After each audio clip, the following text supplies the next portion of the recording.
పురపాలక సంఘ ఉపాధ్యక్ష ఎన్నిక వేళ తునిలో మరోసారి ఉద్రిక్త వాతావరణం ఏర్పడింది. టీడీపీ వైసీపీ శ్రేణుల మధ్య వాగ్వాదం తారాస్థాయికి చేరింది.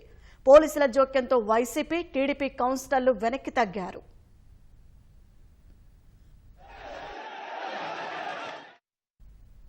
తునిలో మున్సిపల్ వైస్ చైర్మన్ ఎన్నికలో కీలక మలుపులు తీసుకుంటోంది.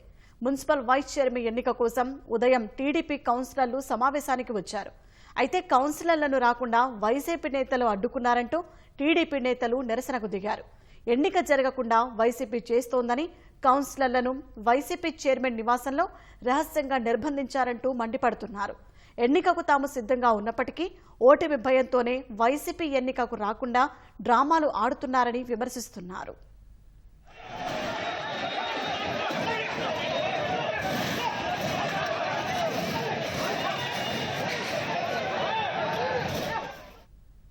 వైసీపీ కౌన్సిలర్లలో ఎక్కువ శాతం తమకే మద్దతిస్తున్నారని టీడీపీ నేతలు చెబుతున్నారు. అందుకే వైసీపీ కౌన్సిలర్లను దాడిశెట్టి రాజానే కిడ్నాప్ చేశారని ఆరోపిస్తున్నారు. కౌన్సిలర్లకు స్వేచ్ఛగా ఓటు వేసే అవకాశం కూడా లేదా అని ప్రశ్నించారు. టీడీపీ శ్రేణులు పోలీసులు ఏర్పాటు చేసిన బారికేడ్లను నెట్టుకుంటూ వైసీపీ కౌన్సిలర్లను దాచిన ప్రాంతానికి వెళ్లేందుకు యత్నించడంతో మరోసారి ఉద్రిక్త వాతావరణం ఏర్పడింది. ఇరు వర్గాల మధ్య గొడవలు జరిగే అవకాశం ఉండటంతో పోలీసులు టీడీపీ శ్రేణులను అడ్డుకున్నారు. శాంతి భద్రతల దృష్ట్యా కట్టుదిట్టం చేశారు. మరోవైపు చలో తునికి అనుమతి లేదంటూ వైసీపీ నేతలను పోలీసులు ఎక్కడికక్కడ అడ్డుకుని వెనక్కి పంపుతున్నారు.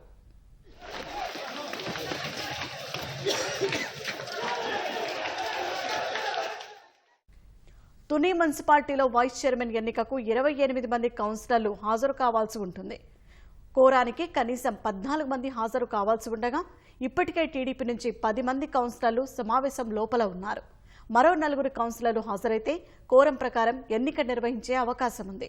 ఉపాధ్యక్ష ఎన్నిక 11 గంటలకు ఎన్నిక నిర్వహిస్తామని అధికారులు చెప్పారు.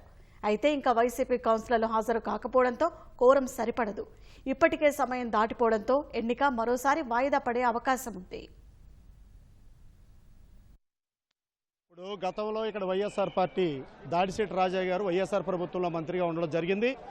అప్పుడు ఈ నియోజకవర్గంలో చాలా అన్యాయాలు దౌర్జన్యాలు చేయడం జరిగింది. ఆ అన్యాయాలు దౌర్జన్యాలు తగ్గట్టే ప్రజలందరూ కూడా యనమల దివ్య గారిని సుమారు 16,000 మెజార్టీతో ఇక్కడ నెగ్గించడం జరిగింది. ఆ రోజు నుంచి కూడా చాలా ఉక్రోషంతో వైఎస్ఆర్ పార్టీ నాయకులు ఉండడం, ఆ రోజు నుంచి గెలిచిన 8 నెలల్లో కూడా ఈ తుని నియోజకవర్గంలో విపరీతంగా 34-40 కోట్ల రూపాయలతోటి అభివృద్ధి పనులు స్టార్ట్ చేయడం, ఈ అభివృద్ధిని ఆకాంక్షించి అభివృద్ధిని సూస్వంతంగా మనం కూడా అభివృద్ధి చేయాలని అధికార పార్టీకి సపోర్ట్ తోటి సుమారు 16 మంది కౌన్సిలర్లు మా పార్టీలో చేరడం జరిగింది. ఈ రోజున ఆ చేరిన కౌన్సిలర్లని చాలా మందిని 11 మంది వరకు ఉంటే ఉన్న వాళ్ళని కిడ్నాప్ చేసి వీళ్ళు 3 రోజుల బట్టి నుంచి కూడా దాడిశెట్టి రాజా గారు స్వయంగా క్యాంప్ నడిపి కిడ్నాప్ చేయడం జరిగింది. ఎందువల్లంటే వాళ్ళని స్వచ్ఛందంగా స్వేచ్ఛగా ఓటేసుకున్నట్లయితే వాళ్ళు కూడా మా పార్టీకి అనుకూలంగా చేయలేతడం జరుగుతుంది. ఆ ఓడిపోతున్న ఉద్దేశంతో ఆ భయంతో వీళ్ళని కిడ్నాప్ చేసి ఓటు వేసుకోవడానికి కూడా రానవట్లేదు. ఏంటి కిడ్నాప్లు ఇంకా అని గవర్నమెంట్ ప్రభుత్వం మారిన తర్వాత కూడా ఇటువంటి మీరు కిడ్నాప్లు ఏంటి దౌర్జన్యాలు ఏంటి అనేసి తెలుగుదేశం కేడర్ అంతా కూడా చాలా ఆగ్రహంతో ఉంది. అందులో భాగంగానే వాళ్ళే హైకోర్టుకు వెళ్ళి ఆర్డర్ తెచ్చుకున్నా సరే 250 మందిని బందోబస్తును ఏర్పాటు చేశారు. మీరు బందోబస్తు ఉండి మేము ఉంటాం, దగ్గరుండి సహకరిస్తాం అని చెప్పినప్పుడు మీరు ఎందుకు భయపడుతున్నారు? మీకు ఆ కౌన్సిలర్ని ఎందుకు బయటకు విడిచిపెట్టట్లేదు అనేసి మా కేడర్ అంతా కూడా ఇలా ఆగ్రహంతో పోలీసుకి సహకరించి మీ మీడియా కూడా సహకరిస్తుంది. తునిలో పరిస్థితులను మా ప్రతినిధి సాయి కృష్ణ ప్రత్యక్ష ప్రసారం ద్వారా అందిస్తారు.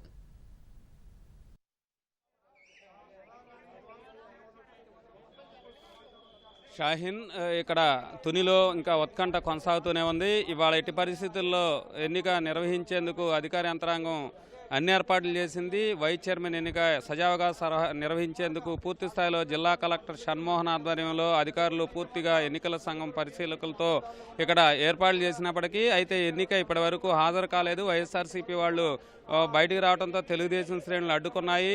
12 గంటల వరకే సమయం ఉంది. ఇప్పుడే తెలుగుదేశం మద్దతుదారులు కూడా మనం బయటకు వచ్చిన పరిస్థితి కూడా చూడవచ్చు. ఇదే పురపాలక సంఘ కార్యాలయం. ఆ లోపల మొత్తం తెలుగుదేశం మద్దతుదారులందరూ కూడా ఒక్కసారిగా సమయం అయిపోవడంతో బయటకు వచ్చారు. ఇంకా ఇది ఎప్పుడు వాయిదా వేస్తారు, సమయం ఎప్పుడు ప్రకటిస్తారనేది ఇంకా తేలాల్సి ఉంది. మరోవైపు ఇక్కడే మున్సిపల్ చైర్పర్సన్ ఇంట్లోనే 17 మంది మద్దతుదారులు ఉన్నారు, కౌన్సిలర్లు తమ పార్టీకి సంబంధించిన వాళ్ళని వైఎస్ఆర్సీపీ వాళ్ళు చెప్తున్నారు. వాళ్ళంతా కూడా అక్కడే ఆ ఇంట్లో ఉన్నారు.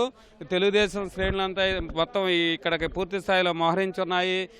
ఇంకా 7 మద్దతు ఉన్నారు, మాకు మద్దతు తెలుపుతారు. 15 మంది మా ఓటు వేస్తే మెజారిటీ ఎవరికుంటే మా పార్టీ తరఫున గెలిచే అవకాశం ఉంది. 10 మంది మా వైపు వచ్చారు. అలాగే ఎమ్మెల్యే దివ్య కూడా మాకు ఓటు ఉంది. మొత్తం 11 మంది ఉన్నారు. ఈ పరిస్థితుల్లో ఇంకొక 4 కోసం మేము 7 అయితే మద్దతు తెలిపారు. వాళ్ళని స్వేచ్ఛగా వదలనీయకుండా ఇబ్బందులకు గురి చేశారు. మొత్తం లోపల నిర్బంధించారు. మాజీ మంత్రి దాడిశెట్టి రాజా గతంలో లాగా ఇప్పుడు కూడా ఇలాగే చేస్తున్నారని తెలుగుదేశం శ్రేణులు పూర్తి స్థాయిలో విమర్శలు గుప్పిస్తున్న పరిస్థితి ఉంది. ఇక్కడైతే వాళ్ళు బయటకు వస్తారా అనేది ఎదురు చూస్తున్నారు.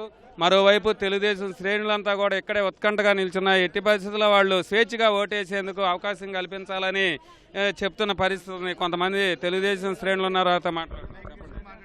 ఈ తుని మున్సిపాలిటీలో ఎప్పుడు కూడా ఇంత భయంకరంగా వాతావరణం ఎప్పుడు చూడలేదు. ఇంతమంది జనాలతోటి ఎవరు స్వచ్ఛతంగా ఓటేద్దామని వస్తుంటే వాళ్ళందరినీ కలిసి లోన్ పడి 17 మంది ఉన్నారు, 17 మంది ఉన్నారు, మేము ఉన్నాం, మేము నెగ్గుదాం అంటారు తప్ప ఓటేనాక తీసుకొస్తలేదు. మరి 17 మంది ఉన్నప్పుడు వాళ్ళు భయమేటి వచ్చి ఓటేయించవచ్చు కదా.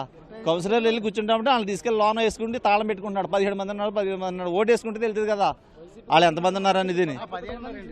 వైసీపీ కౌన్సిలర్లు అందరూ టీడీపీకి మద్దతు పలుకుతుంటే వాళ్ళందరినీ కిడ్నాప్ చేసి ఒక రూమ్లో దాచేసి వాళ్ళని భయభ్రాంతులు చేస్తున్న దాడిశెట్టి రాజా గారండి.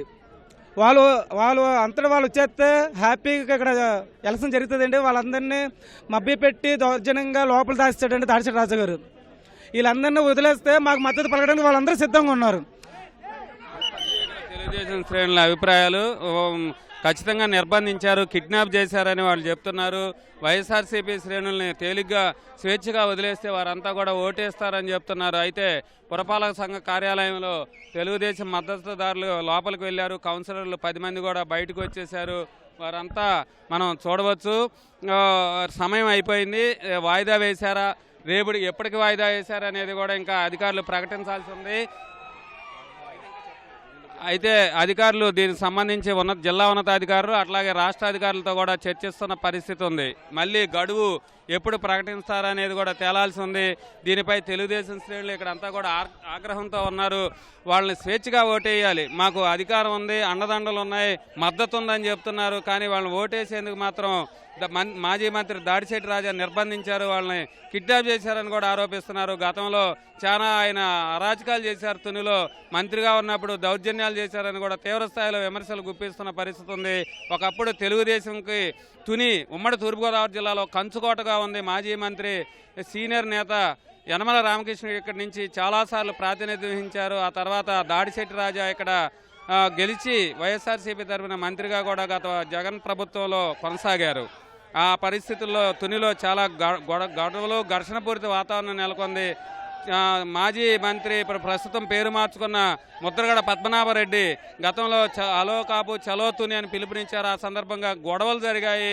ఏకంగా రత్నాచల ఎక్స్ప్రెస్నే దగ్ధం చేసిన పరిస్థితి తునిలో ఉండటంతో ఈసారి ఎలాంటి అల్లర్లు జరగకుండా పోలీసులు పూర్తి స్థాయిలో పకడ్బందీ ఏర్పాట్లు చేశారు. పెద్దాపురం, కాకినాడ డిఎస్పీల ఆధ్వర్యంలో 250 మందికి పైగా పోలీసులు మోహరించున్నారు. ఏ విధమైన అల్లర్లు జరగకుండా ఇప్పటివరకు పోలీసులు శాంతి భద్రతలు విఘాతం కలగకుండా హైకోర్టు ఆదేశాల మేరకు అన్ని చర్యలు తీసుకున్న పరిస్థితి అయితే ఉంది. ప్రస్తుతం మాత్రం ఎన్నిక ఎప్పుడు నిర్వహిస్తారనేది మళ్ళీ అధికారులు ప్రకటించాల్సి ఉంది. సజావుగా వాళ్ళని వదిలేస్తే 7 అయితే మద్దతు ఇస్తారు. ఉపాధ్యక్ష ఎన్నికల్లో మేము గెలుపొందుతామని కూటమి తరఫున తెలుగుదేశం నాయకులు ప్రకటిస్తున్న పరిస్థితి ఉంది. ఈ పరిస్థితుల్లో ఇంకా కొంత ఉత్కంఠ పరిస్థితి అయితే ఆసక్తికరంగా తునిలో పురపాలక సంఘ ఉపాధ్యక్ష ఎన్నిక మారింది. కెమెరామెన్ రాజశేఖర్తో సాయికృష్ణ, ఈటీవీ న్యూస్.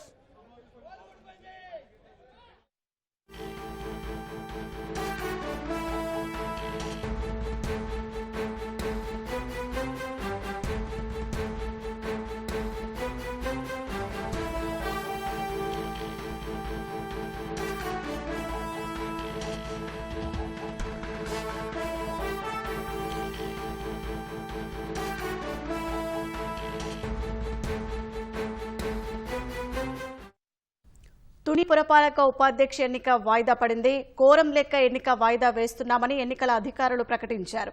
ఈ విషయాన్ని ఎన్నికల కమిషన్ దృష్టికి తీసుకెళ్తామన్నారు.